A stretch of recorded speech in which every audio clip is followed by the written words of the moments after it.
Il y a des histoires qui ne s'oublient pas. Pour moi, c'est les premiers tomes de Dragon Ball.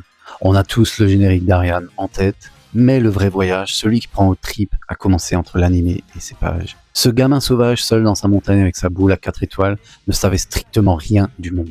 Le voir découvrir l'amitié ou la technologie, c'était redécouvrir le monde avec lui. À l'époque, pas de calcul de puissance, juste une question de cœur.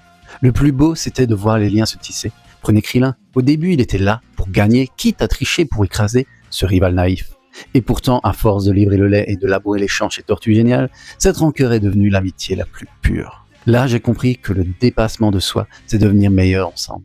Je revois ce petit gars démanteler le ruban rouge, seul avec son bâton, ou faire face au fou furieux de Tao Pai Pai. On riait de Tortue Géniale, c'était une autre époque. On vibrait pour ce gamin qui ne reculait devant rien.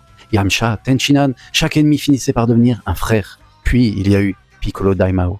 L'instant où l'aventure légère se fracasse contre la réalité. La mort de Krillin, de Tortue Géniale, le sang sur le sol du tournoi. C'est là que Dragon Ball m'a fait découvrir la tristesse. On a vu Goku souffrir, grandir et devenir plus fort pour vaincre. On a grandi avec lui. C'est pour tout ça et cette aventure entre amis que Dragon Ball m'a marqué. Le début essentiel avant la suite.